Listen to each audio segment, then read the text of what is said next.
एक प्रेम से कहिए राधे राधे। हमारा छुट्टी नहीं भाई, अभी उठे ना, अभी छुट्टी नहीं हुई है, अभी आधा घंटे की क्लास और बाकी है। तो इस तरह भोलेनाथ का विवाह माँ पार्वती से हुआ। अच्छा ध्यान देना, नींद तो नहीं आ रही आगे वाले, बाकी इधर वाले तो बहुत दूर है इसलिए एक्सप्रेशन समझ नहीं आते, बस दिखते हैं कि बैठे हैं।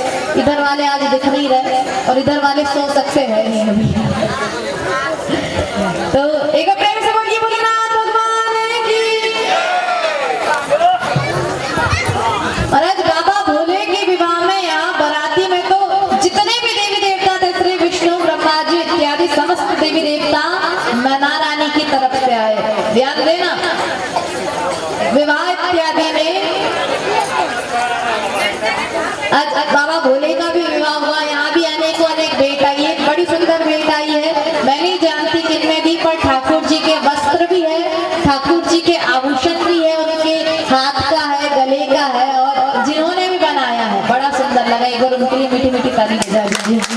मैं नाम नहीं पूछ पाई, पता नहीं कोई सी मैया थी, और उनकी भेंट बड़ी अच्छी लगी। और आज बाबा भोले के विवाह में ही आपकी समिति के जिन्होंने भूमि दान दिया, भूमि दान का महत्व ध्यान देना। श्रीमद् भागवत में कथा आती है कि राजा बलि ने वामन देव को भूमि दान का संकल्प किया और फल स्वरूप बलि को वामन देव ने अपने विराट स्वरूप का दर्शन कराया।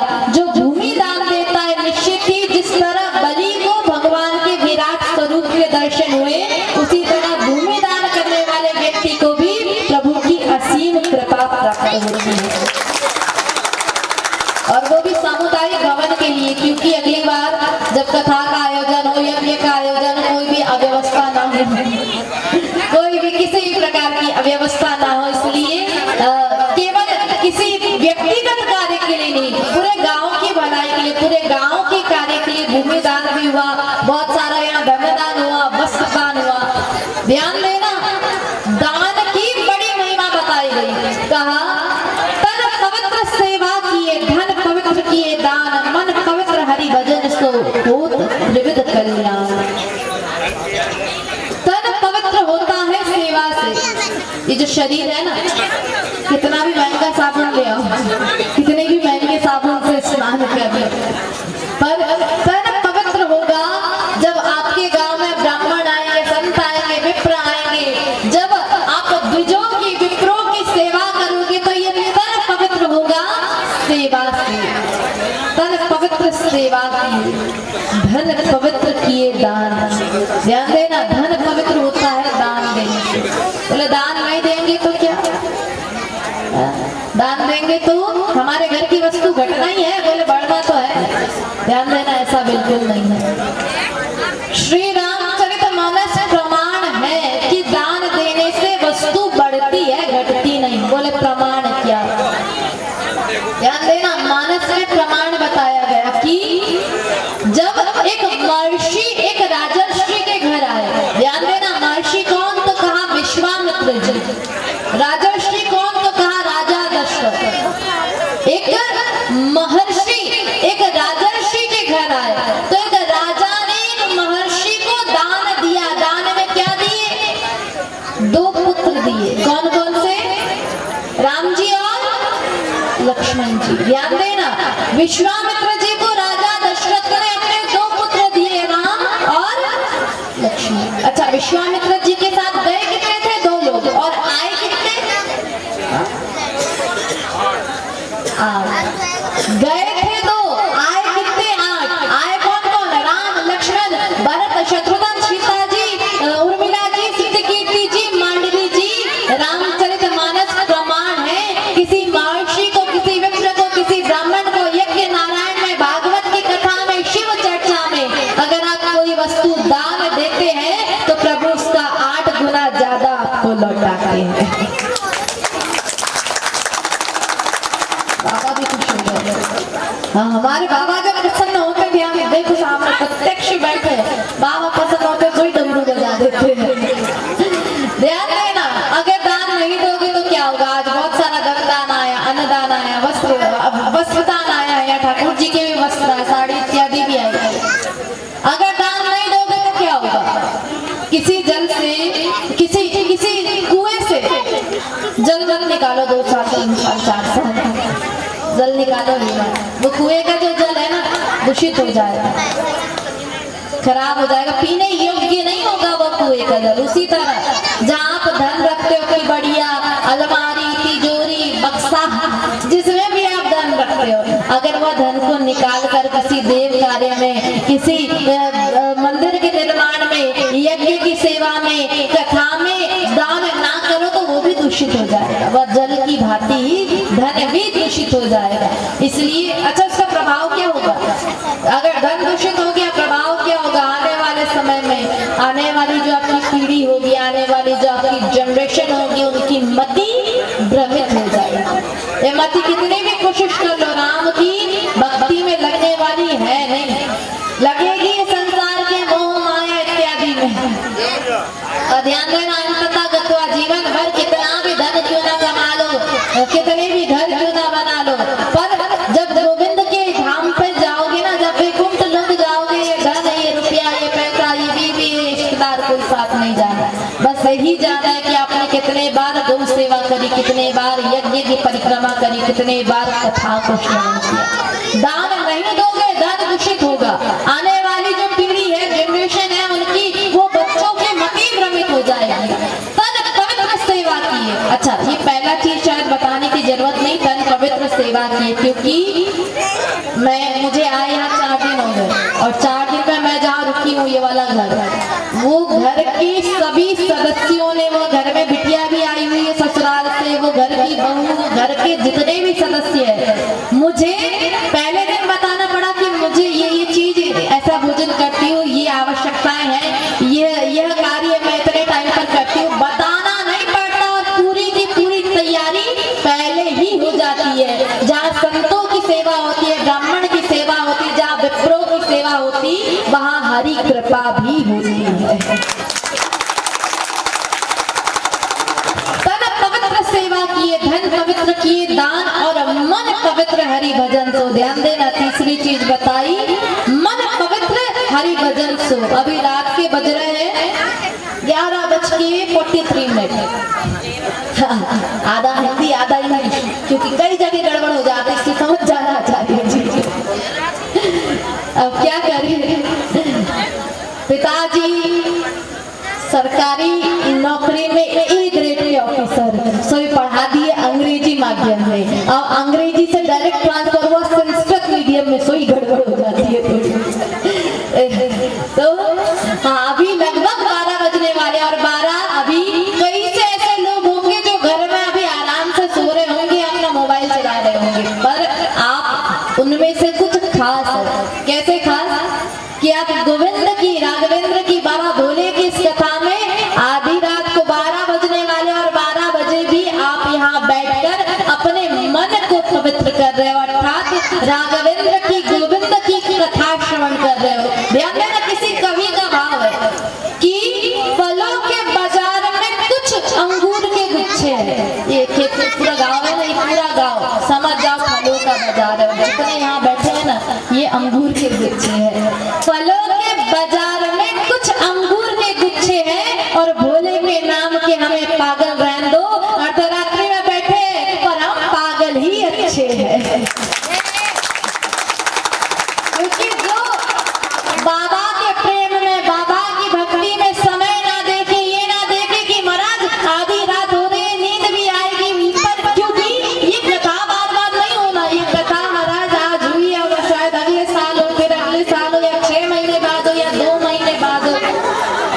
अभी समय मिला, बोले पूरा सदुपयोग कर लो, पूरा एडवांटेज ले लो। आधी रात का समय, पर फिर भी अपने मन को पवित्र करने के, अपने हृदय की शुद्धता के लिए, अपने हृदय की पवित्रता के लिए यहाँ आधी रात को बैठे हो, मतलब आप पर गोविंद कृपा होगी, तभी इस कथा पंडाल में बैठकर रात के 12 बजे कथा को श्रवण कर रहे हैं।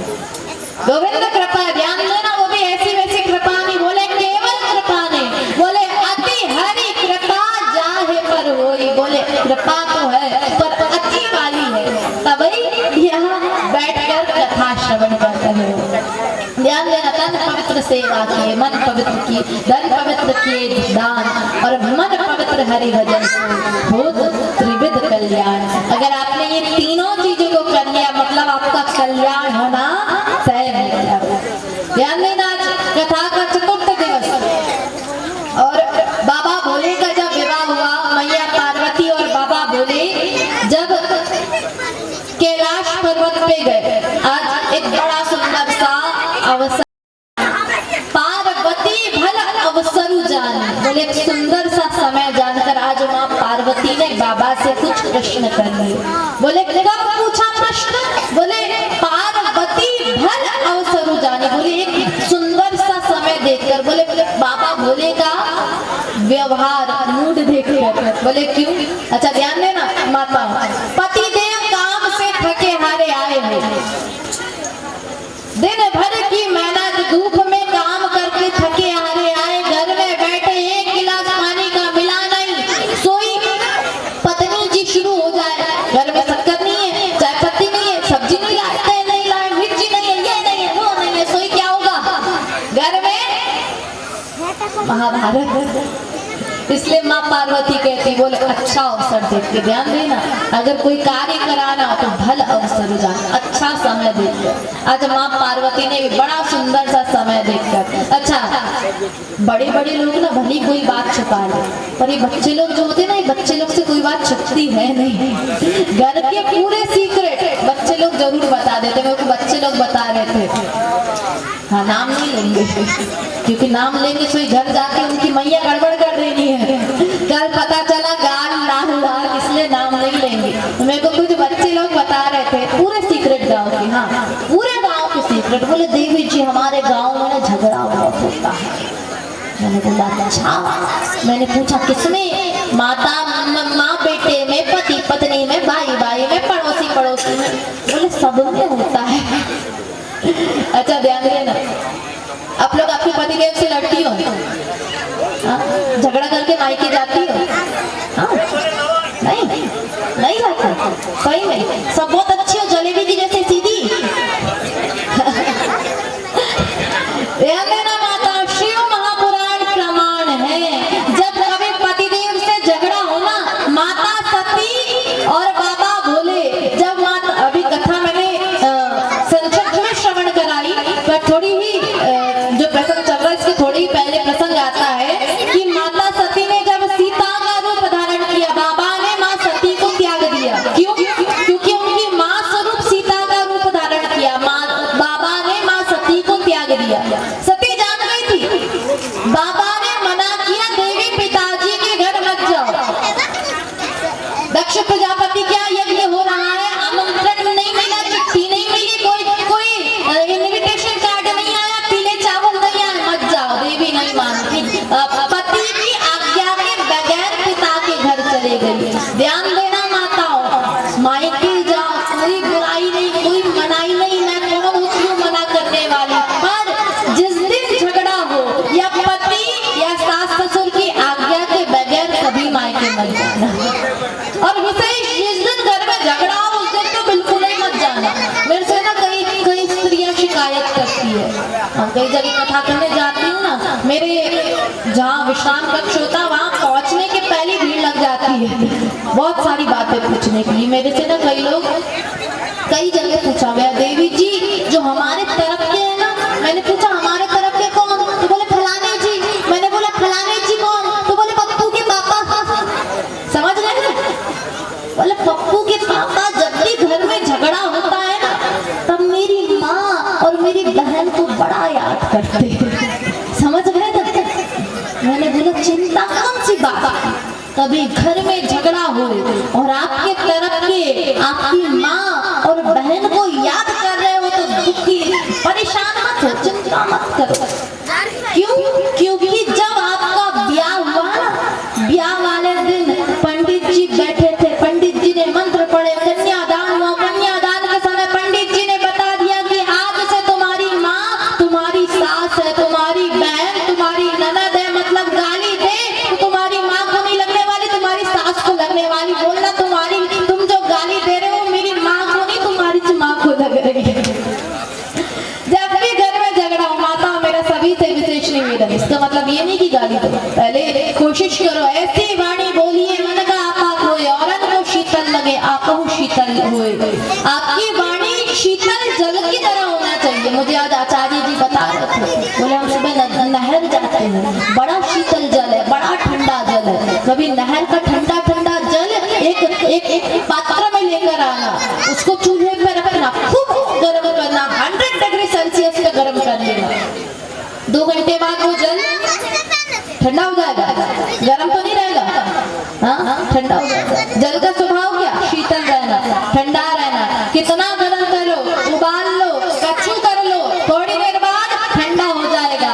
वो जल से सीखो कि आपकी वाणी भी ऐसी हो कि शीतलता पहुंचाए, किसी के हृदय को ठेस ना पहुंचाए, किसी को अपशब्द ना कहे। जिस तरह एक जल शीतल रहता है हमेशा, उसी तरह हमारी वाणी भी हमेशा शीतल रहे और शीतलता ही सामने वाले को प्रदान करे। ध्यान देना, घर में इधर वाले की बड़ी समझ आई, इधर वाले भी बजा दो, थोड़ी सांस ले लो 2-4। हमारे भोलेनाथ ही बजा देते हैं, ध्यान देना। पहले तो कोशिश करो, जिस तरह एक गाड़ी होती है ना, एक साइकिल होती है, अगर आगे वाला पहिया डगमगा गया तो साइकिल गाड़ी ठीक से चलने वाली है नहीं। उसी तरह पति पत्नी जीवन के वही 2 पहिए, अगर घर में विवाद हो रहा, झगड़ा हो रहा, गोविंद कहाँ रहते हैं? जिस घर में परस्पर प्रेम रहता हो, जिस घर में अगर कोई बड़ा कार्य हो रहा है तो पति पत्नी से थोड़ी चर्चा करे। पत्नी स्त्री का स्वभाव कैसा होना चाहिए कि अगर घर में कोई विशेष कार्य हो रहा ना, वर्तमान की समस्या क्या कि अगर घर में कोई विशेष काम करना हो, पहले सास ससुर से पूछेगी नहीं, पहले लगाएगी अपने भैया को फोन। हमारे ब्रजवासी कहावत कहते हैं कि दीवार बिगाड़े आरो और घर बिगाड़े सारो। ज्यादा इस विषय पे हम चर्चा नहीं करेंगे, पर दीवार में अलमारी बनाओ तो दीवार ज्यादा कमजोर हो जाएगी। और घर में साले साहब की सलाह लोगे तो मामा शकुनी की कृपा से क्या हुआ सभी जानते हैं। कोई दिक्कत नहीं है ना, आप मायके फोन लगाती हो, आप मायके जाती हो, पर अगर घर में कोई विशेष कार्य हो रहा है, घर में कलह नहीं चाहते हो, घर में झगड़ा नहीं चाहते हो, तो पहले सास ससुर से आज्ञा लो, जेठ जेठानी से आज्ञा लो, पतिदेव से आज्ञा लो, नंद नंदोई से आज्ञा लो, फिर मायके भी फोन लगा दो ना, किसी ने मना किया है क्या? पर घर के जो बड़े हैं पहले उनकी आज्ञा लो, तत्पश्चात मायके भी फोन लगाने में कोई दिक्कत है नहीं। घर में स्त्री का स्वभाव कैसा होना चाहिए? कभी रामचरितमानस उठाकर माँ सीता का स्वभाव के विषय में चर्चा श्रवण करना। माँ सीता का स्वभाव कैसा, ध्यान देना, कितनी मर्यादित माँ सीता का स्वभाव है। केवल सुनते हैं हम, मानस उस पर अमल करते हैं नहीं। किसी स्त्री का चरित्र कैसा होना चाहिए? माँ सीता और लक्ष्मण जी जो उनके देवर है, कभी माँ सीता और लक्ष्मण जी का चरित्र उठाकर पढ़ना। जब श्री राम ने पूछा ये किसके आभूषण है, लक्ष्मण जी कहते भैया मैंने आज तक भाभी के चरणों के अलावा मुख को देखा ही नहीं, आभूषण कहाँ से बताऊं। स्त्री का चरित्र कैसा होना चाहिए? देवर भाभी या घर में किसी भी सदस्य का स्त्री का स्वभाव कैसा होना चाहिए? लक्ष्मण जी और माँ सीता का स्वभाव कैसा, ध्यान देना। वर्तमान में देवर भाभी होली के दिन गुलाल भी लगाते हैं, पर माँ सीता का चरित्र, लक्ष्मण जी का चरित्र कहता है मानस में कि लक्ष्मण जी ने हमेशा माँ सीता के चरण के ही दर्शन करे, कभी मुख के दर्शन नहीं करे। ये देवर भाभी का पवित्र रिश्ता है प्यारो, जो एक मर्यादा में बंधा हुआ है। किसी स्त्री का ध्यान देना, जानकी जी जाति राजा जनक की बेटी थी, नहीं जाति वन में कोई ने बोला था क्या? नहीं बोला था, पर माँ जानकी जानती थी अगर मैं वन में श्री राम के साथ नहीं गई तो ये कलिकाल में महाराज लोगों की मति भ्रमित हो जानी है। सीता जी को आदर्श मानो, जिसने सीता का चरित्र जीवन में अपना लिया ना, वो घर में कभी कलह नहीं होगा, वो घर में केवल राम सीता की कृपा ही होगी। कथा को यहाँ विश्राम की ओर। कल की कथा में विशेष बाबा भोले की, गणेश जी की प्रागट्य की कथा, कार्तिकेय जी की कथा, और गणेश जी और कार्तिकेय जी के अलावा बाबा भोले और माँ पार्वती की जो संतान हुई वह कथा भी आप श्रवण करोगे। और कल विश्राम दिवस रहेगा, तो इसलिए विश्राम दिवस की कथा में आप सभी अधिक से अधिक मात्रा में आना, कोशिश करना कि आपके परिजन, आपके स्वजन, आपके आस पड़ोस वाली, आपके तरफ के जितने भी आपके घर के सदस्य हैं, कल विश्राम दिवस की कथा में आप पूरे की पूरे सदस्य एकत्रित हुए और विश्राम दिवस की कथा का आनंद ले। एक बार प्रेम से बोलिए भोलेनाथ भगवान की।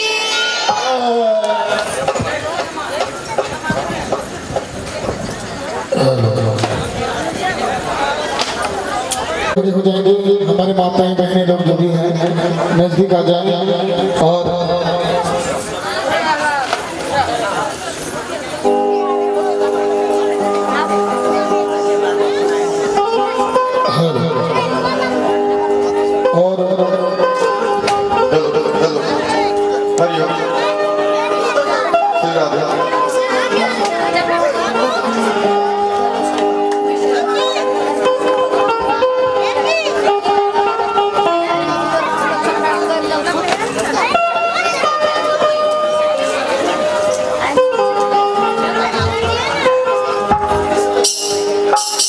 सभी लोग मुझ करके खड़े हो जाए।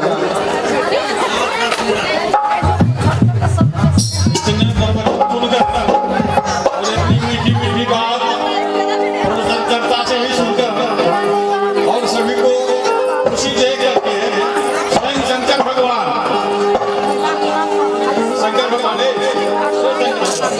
स्वयं शंकर भगवान आप लोगों को, संसार को एक श्लोक के माध्यम से आशीर्वाद देंगे। और आप शंकर भगवान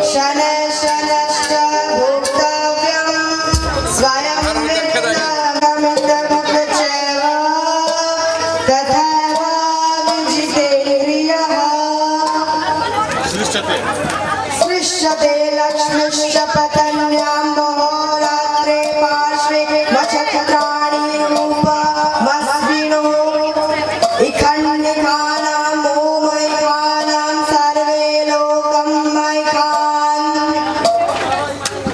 शिव शंकर भगवान की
हरे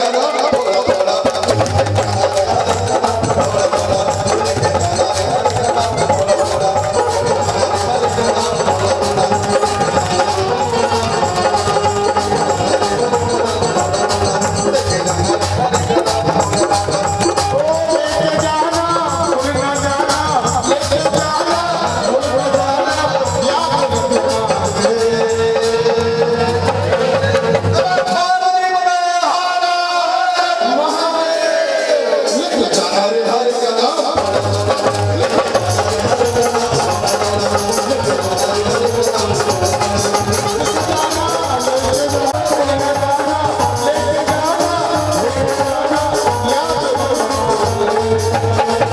लेके जाना रे हरि का नाम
लेके जाना रे हरि का नाम